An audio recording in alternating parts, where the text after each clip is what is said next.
comenzar por una que la propia presidenta había dicho que le gustaría responder. Respecto a la jerarquía de los tratados internacionales frente a los preceptos constitucionales, el Tribunal Constitucional ha señalado que las normas constitucionales en el orden interno prevalecen sobre las disposiciones contenidas en los tratados internacionales. ¿Podría explicar lo anterior? Adelante. Bueno, muchas gracias por la pregunta, porque yo creo que toca un tema clave en el cual hay que decir con mucha sinceridad, tenemos una cierta discrepancia entre el Tribunal Constitucional y el Poder Judicial. Pero yo creo que la discrepancia es más artificial que real. ¿Por qué?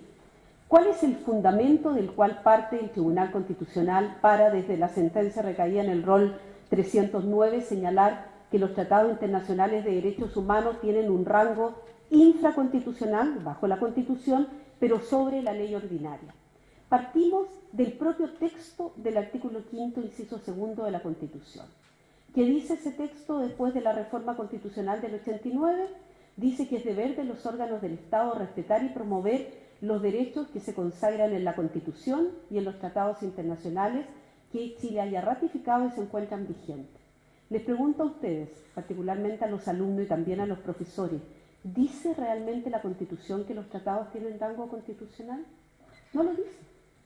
Dice que es deber de los órganos del Estado respetar y promover los derechos. Establece un deber imperativo para todos los órganos, incluidos los jueces.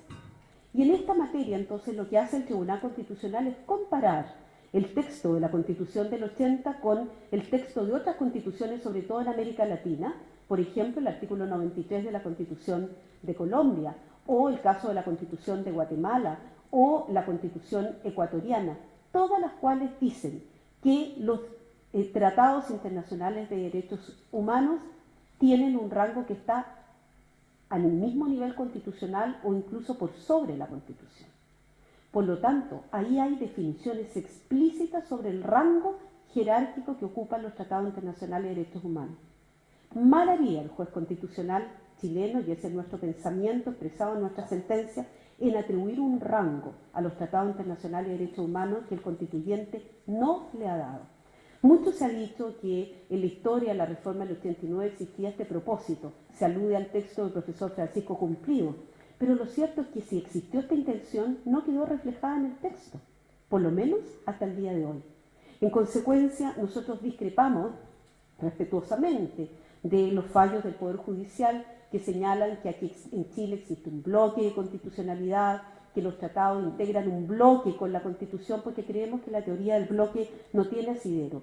Y las últimas sentencias en la cual se contiene la doctrina más vigente es la sentencia 2367, donde el tribunal se pronunció respecto de requerimientos deducidos contra la ley de pesca, y ahí volvió a señalar esta doctrina mencionando justamente las otras constituciones de América Latina donde la regulación constitucional es distinta.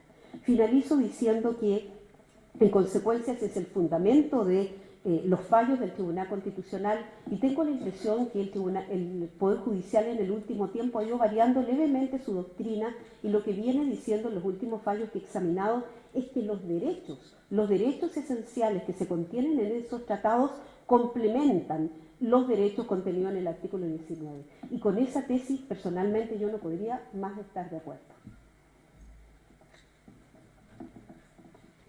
Presidenta, una consulta.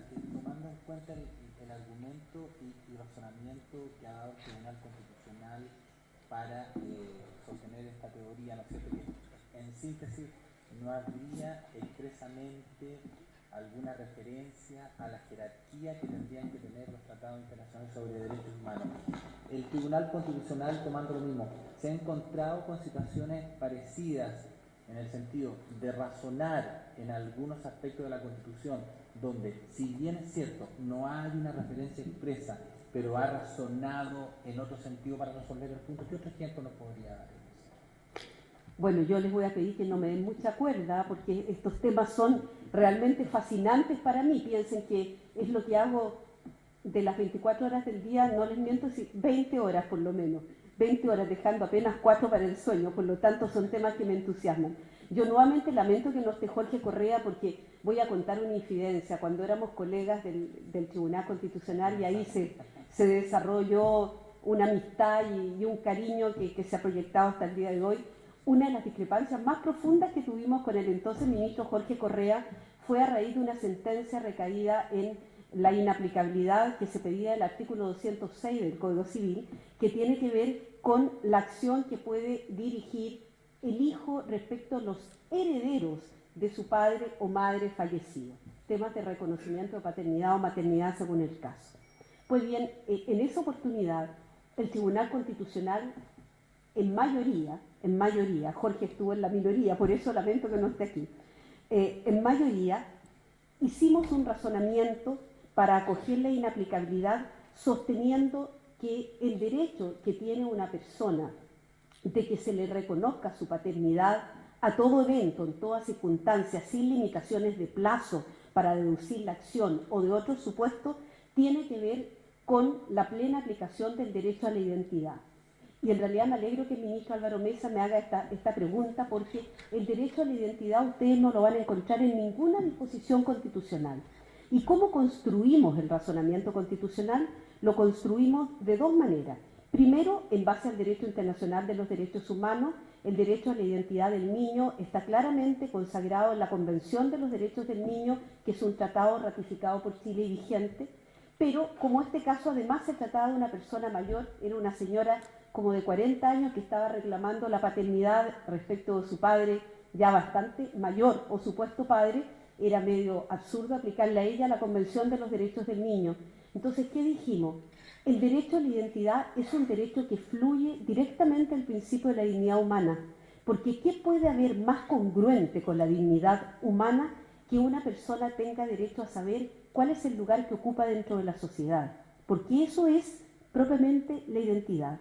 Entonces, respondiendo derechamente la pregunta del ministro, claro, hemos usado categorías que no están en la Constitución fundamentalmente en torno a la construcción de derechos implícitos, como es el derecho a la identidad y el otro caso fue el derecho a el acceso a la información pública, que hoy día está siendo objeto de una reforma constitucional sobre la base de lo que el propio Tribunal Constitucional dijo en una de sus sentencias.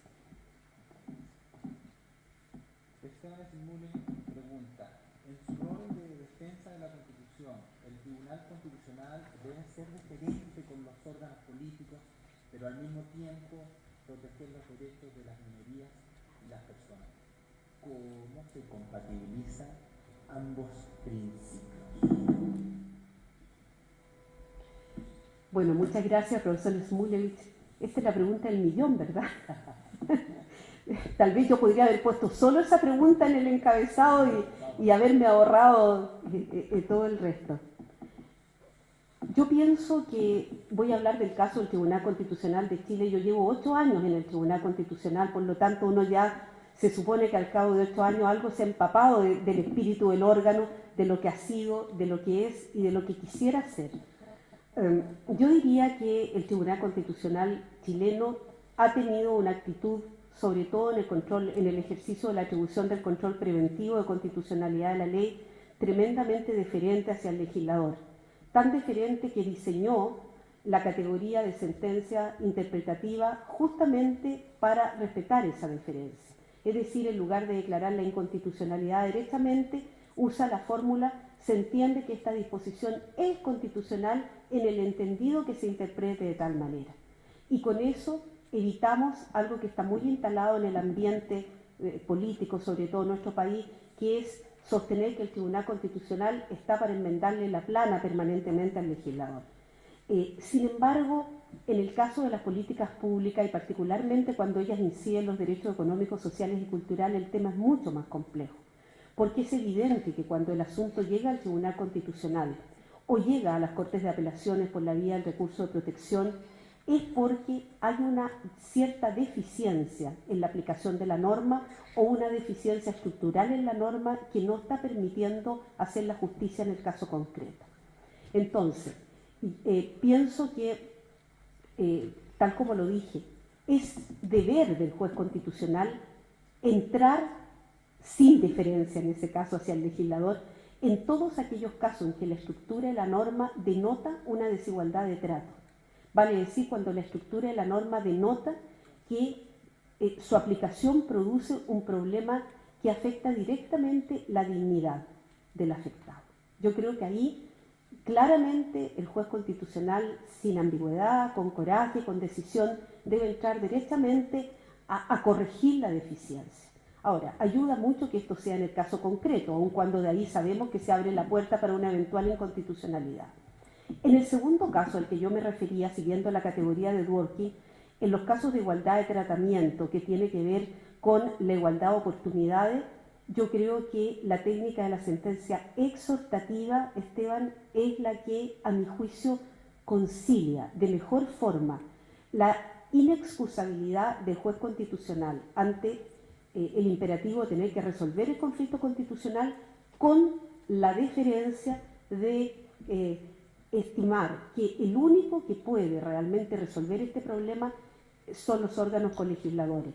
Y quisiera terminar con una anécdota que tal vez los profesores de la Universidad Mayor, que ya me han escuchado otras veces, tal vez les pido perdón si está repetida, pero a mí una de las cosas que más me ha impresionado como juez constitucional es un alegato que se produjo en los tiempos que debimos examinar la constitucionalidad del decreto supremo de la píldora del día después. Porque uno de los abogados, distinguido profesor de Derecho Constitucional, profesor Patricio Zapata, que alegó en esa oportunidad, partió su alegato con la siguiente pregunta: ¿por qué estamos frente al Tribunal Constitucional respecto a este tema? ¿Por qué un tema que tiene que ver con valores tan profundos de la sociedad que tienen que ver con la forma de hacer familia, con decisiones que se toman al interior de una familia, con decisiones que toma una pareja? ¿Por qué la estamos discutiendo ante los jueces?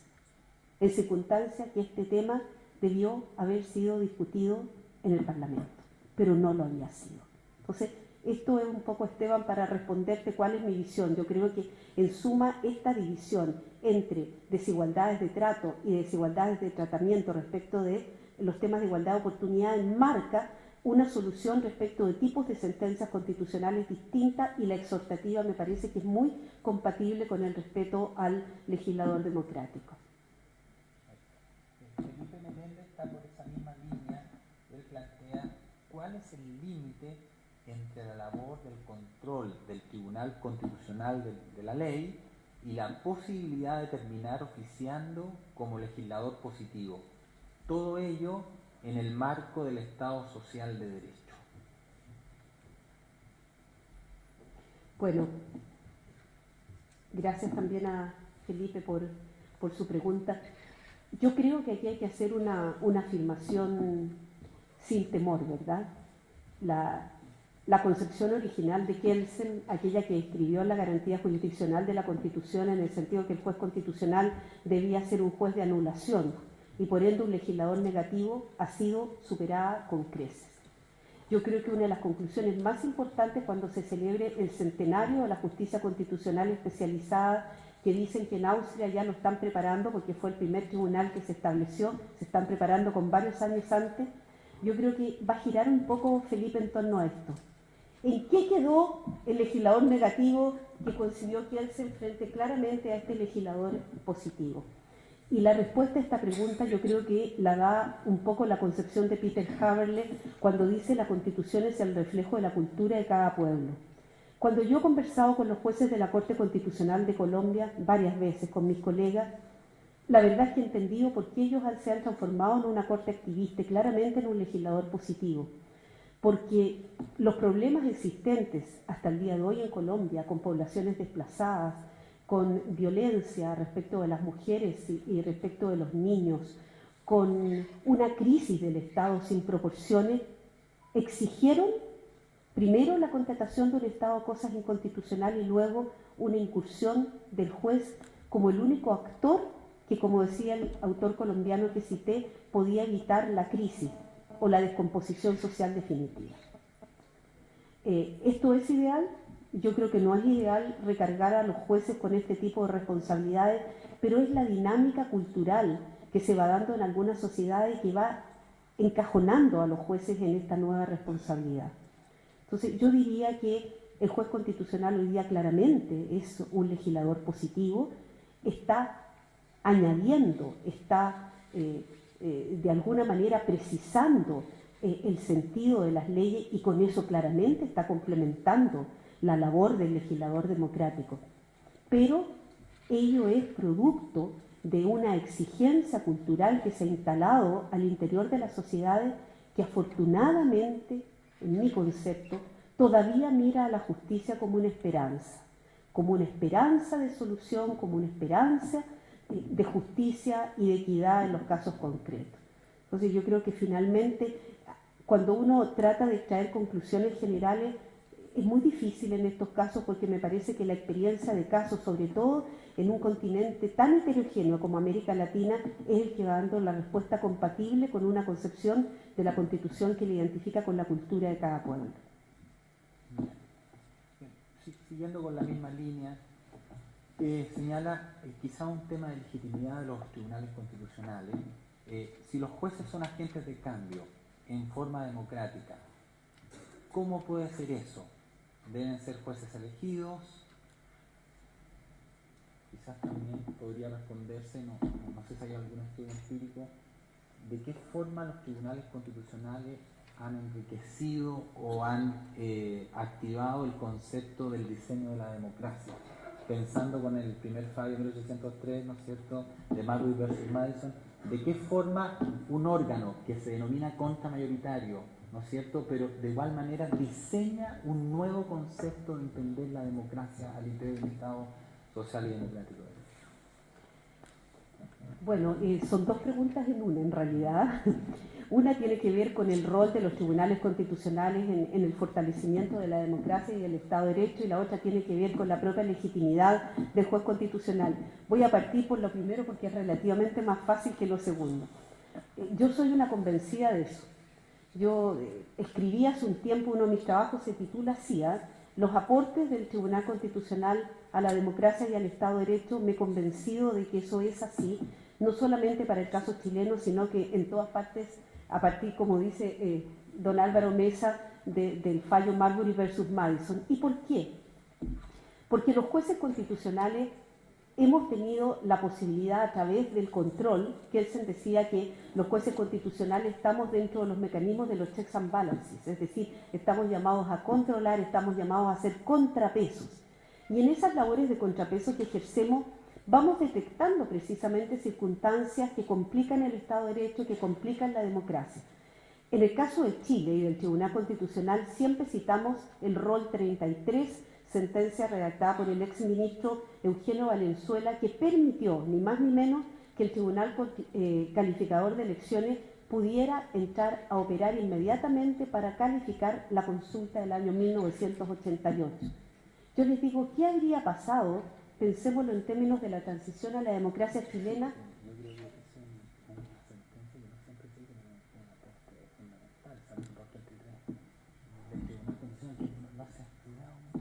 Claro, me dice el profesor Álvaro Mesa que no se ha estudiado mucho, entonces los alumnos que tengan imperativos de tener que definir temas de estudio, ahí tienen uno que les podemos sugerir. ¿Qué significó la sentencia Rol 33 del Tribunal Constitucional en esta materia? Y así sucesivamente. Fíjense que les puedo contar, yo acabo de estar como presidenta del Tribunal Constitucional en el 30º aniversario de la Sala Constitucional de la Corte Suprema de El Salvador. Ustedes no se imaginan, en un país que estuvo fracturado por la guerrilla, por la guerra civil, el aporte que ha realizado la Sala Constitucional. ¿Cómo me dirán ustedes? Por ejemplo, declarando la inhabilidad de autoridades corruptas, que estaban fuertemente enraizadas en un sistema antiguo que el país había propuesto erradicar. Por eso la profesora Sandra Ponce León más adelante les va a hablar con más propiedad que yo sobre estos temas del tráfico de influencia. Pero realmente los tribunales constitucionales en el mundo se han visto enfrentados a dirimir todo este tipo de problemas y han posibilitado elecciones, han posibilitado reglas claras para los partidos políticos. Un tercer ejemplo aquí, si me dan cuerda, yo podría empezar a citar muchos más, pero otro ejemplo que les puedo citar es el caso de las primarias de los partidos políticos. El Tribunal Constitucional originalmente declaró inconstitucional las primarias internas de los partidos políticos y dijo: si los partidos quieren tener primarias para tener una efectiva democracia en su interior, lo que hay que hacer es promover la reforma constitucional que las consagre, porque no están previstas como forma de elección popular. Bueno, y se hizo la reforma constitucional. Y hoy día, gracias a eso, tenemos primarias que, en mi concepto muy personal, dan cuenta de profundos procesos de democracia interna al interior de los partidos chilenos para definir sus candidatos a los cargos de elección popular más importantes. Y todos esos cambios han sido gatillados por sentencias del Tribunal Constitucional.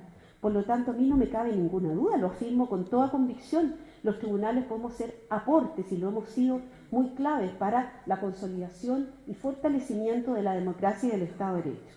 Bueno, pero no quiero rehuir la pregunta complicada de la legitimidad. Bueno, claro, esto es lo que existe desde los tiempos de Kelsen. ¿Quiénes son estos señores y señoras que nadie ha elegido, que se instalan, ¿verdad?, decidiendo los asuntos más cruciales de la población? ¿Qué tipo de legitimidad tienen? Yo les podría decir que, claro, la respuesta académica a eso es que tenemos la legitimidad que nos entrega la Constitución. El artículo 5 de la Constitución dice en su inciso primero que la soberanía se ejerce tanto por la vía directa o a través de las autoridades que son elegidas o de las que la Constitución establece. Nosotros, los jueces constitucionales, somos de las autoridades que no somos elegidas, pero tenemos plena legitimidad constitucional al tenor del artículo 5 porque hemos sido elegidos por los mecanismos que la propia Constitución establece. En el caso particular de Chile, en el sistema de nombramiento intervienen los tres poderes del Estado. Interviene el presidente de la República, que nombra 3 ministros, el Congreso, que nombra 4, 2 el Senado, 2 la Cámara de Diputados, sometida a ratificación del Senado, e interviene finalmente la Corte Suprema, que designa también a 3 ministros. Vale decir, hay un sistema de validación o de legitimación democrática indirecta, porque quienes son elegidos como parte de sus responsabilidades designan a estos señores y señoras que van a tener que cumplir el rol de jueces constitucionales. La verdad es que el tema de cuál es el mejor mecanismo es el tema de siempre, es el tema que siempre se ha discutido en torno a la justicia constitucional. Los bolivianos, desde la reforma del 2009, decidieron elegir a los jueces constitucionales. Y si ustedes le preguntan a algún juez del Tribunal Constitucional Plurinacional de Bolivia, ¿cómo ha resultado eso? Un desastre, dicho por ellos mismos. ¿Por qué? Porque el juez constitucional se transforma más en un candidato que en un juez. Entonces, si ustedes me preguntan a mí, ¿cuál sistema es mejor? ¿Sería mejor que fueran electos? Es muy difícil. Ahora, personalmente, frente al tema de la legitimidad, yo, a título personal, profesora Marisol Peña, tengo una sola respuesta. Yo creo que el juez se legitima permanentemente en su accionar dependiendo de la calidad de la sentencia. O sea, la legitimidad verdadera del juez constitucional viene por el razonamiento constitucional. Podemos no ser electos, y eso no se los voy a discutir jamás, pero ¿qué me gustaría a mí que llegáramos a ser un tribunal constitucional como el alemán, donde toda la sociedad no discute jamás el mérito de una sentencia constitucional porque reconoce detrás de cada decisión un razonamiento profundo, serio, compenetrado con la solución del conflicto que se le ha entregado? Así que es un tema irresoluble, pero por lo menos creo que el razonamiento fuerte y ponderado algo ayuda. Muchas gracias. Javier Carrasco dice, soy un convencido que, y siguiendo a Rousseau, que no hay contrato social sin contacto social. Entonces, ¿cree usted que las fuentes de las problemáticas políticas sociales son por un Estado social sin mayor contacto social actual? Bueno, Javier, ¿verdad? Sí, Javier. Javier. ¿Dónde está Javier? Javier, yo diría que para responder a tu pregunta se me viene tanto a la mente lo que dijo la Presidenta de la República en su gira africana este fin de semana. No sé si vieron el titular en los diarios. Es indudable que no basta la democracia representativa hoy día. Se requiere un complemento. Se requiere que aquellos que han sido electos estén siendo insuflados, alimentados de alguna manera por la participación directa de la gente. Ahora, ¿cómo hacerlo? Tú me puedes decir, a lo mejor si eres abogado o estudiante la ubicarás igual. Activemos bien la ley 20.500 en Chile, que establece mecanismos de participación directa de las personas y la asociación ciudadana. Pero activemos mecanismos que sean diferentes, novedosos, donde las personas puedan hacer valer sus posiciones para que aquellos que deben hacer las políticas públicas y tomar las decisiones estén debidamente interiorizados de lo que la gente realmente aspira. Yo creo que, sinceramente, los indignados y los movimientos sociales de toda América Latina disminuirían mucho en su expresión si existieran más canales institucionales donde la gente, sin necesidad de estar canalizada a través de los parlamentos o los partidos, tuvieran posibilidad de expresarse institucionalmente.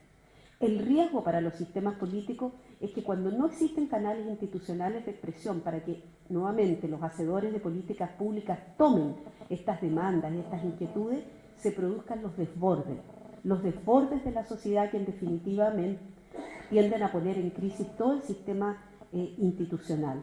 De forma que yo te diría que el Estado Social de Derecho claramente ha expectado mayores expectativas, mayores esperanzas, digámoslo en términos de sueños como el Quijote. Pero lo importante es que esas esperanzas entendamos que ya no pueden canalizarse exclusivamente a través de los mecanismos tradicionales de la democracia representativa. Y esforcémonos por crear mecanismos institucionales también distintos, novedosos, paralelos, participativos, que eviten que esas demandas, unas más legítimas que otras, pero en definitiva terminen colapsando todo el sistema político. Gracias. María Fernanda Hernández dice: ¿podría darnos un ejemplo práctico de la aplicación del principio de subsidiariedad? Y la segunda pregunta: ¿la Constitución reconoce los diversos tipos de familia que existen en Chile?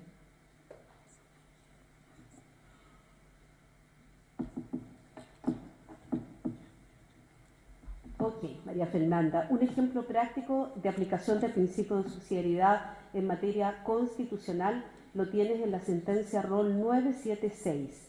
Es la primera sentencia de inaplicabilidad que se pronuncia, el caso Peña-Huasá, sobre la alza en los precios de los planes de salud. Esa sentencia tiene muchos razonamientos interesantes.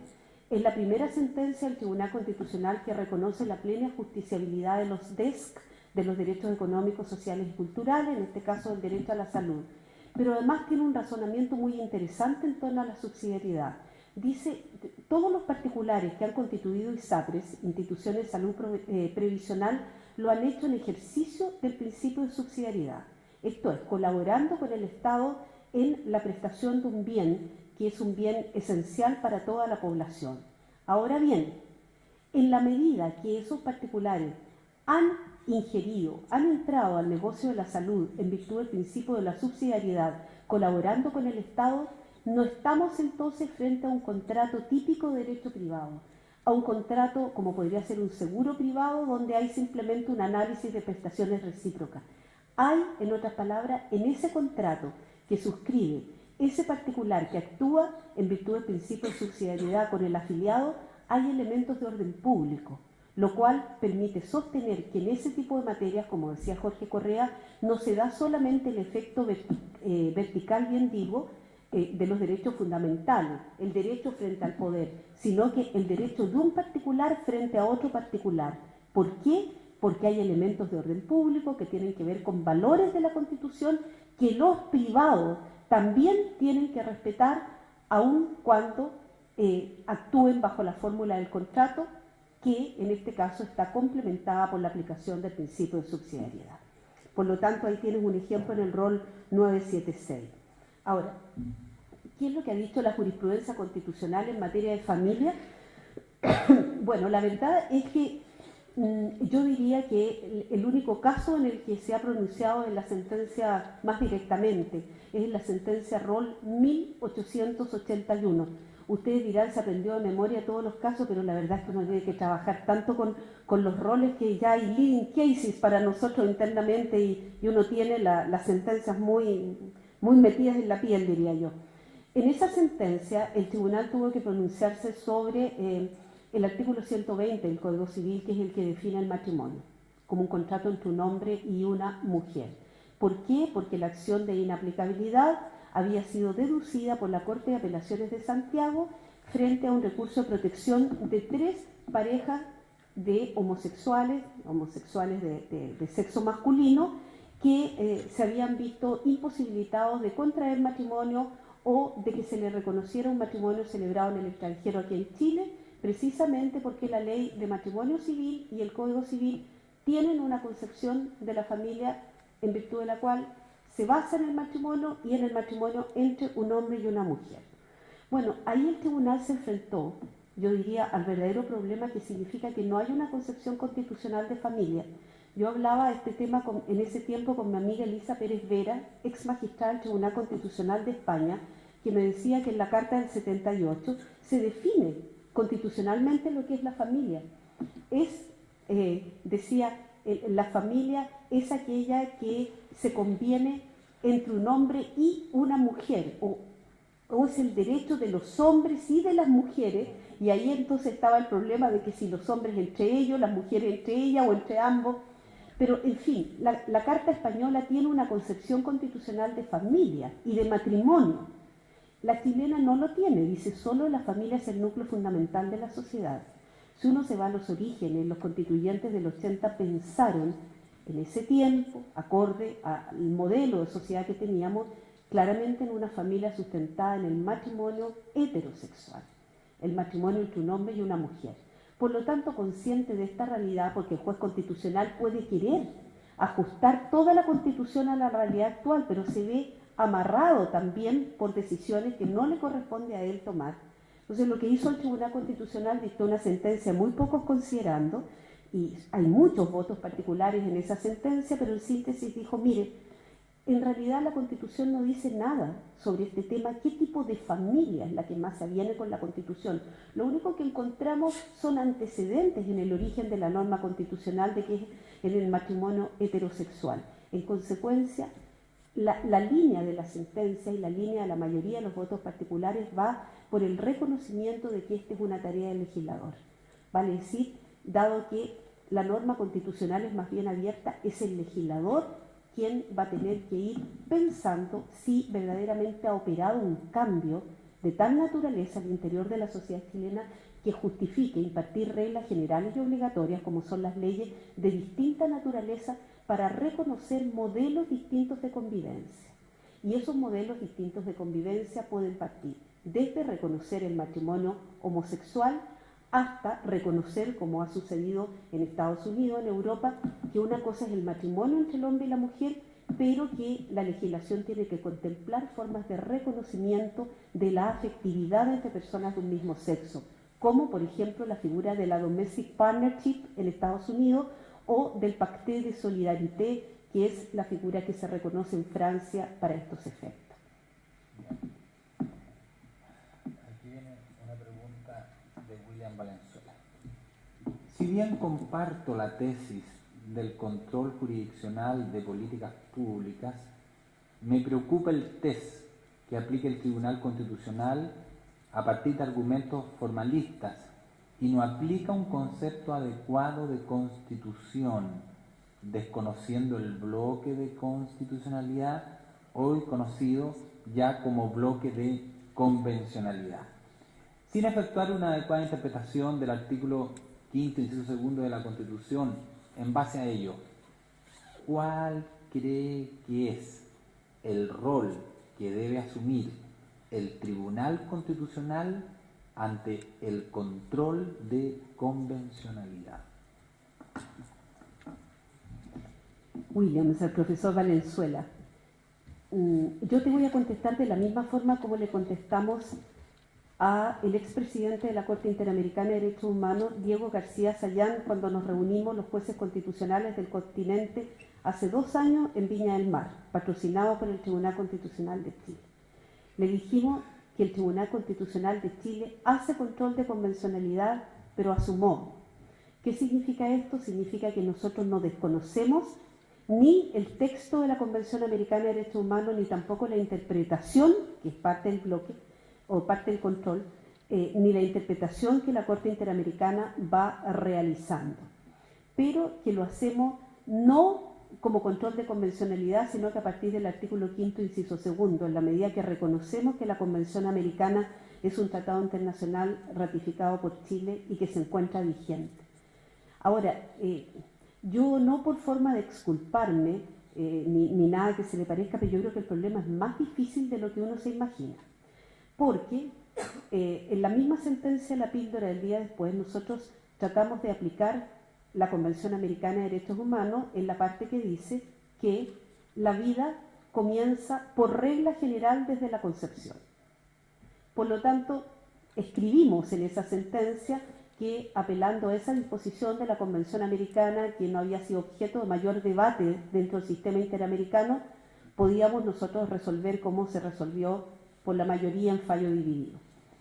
Sin embargo, apareció posteriormente la sentencia Octavia Murillo versus Costa Rica, donde la Corte dijo... me dicen que fue analizada la jornada del año pasado. Ya, entonces no necesito explayarme sobre ella. Pero, en síntesis, la Corte ahí dice algo que cambia lo que en nuestro concepto era el entendimiento de esa norma de la Convención Americana. Entonces, yo creo que el tema del control de convencionalidad, y aquí voy a dar mi opinión personal, yo creo que es un tema que llegó para quedarse. Es decir, es como la globalización. Sería imposible ponerse una venda delante de los ojos y decir, yo no estoy con el control de convencionalidad.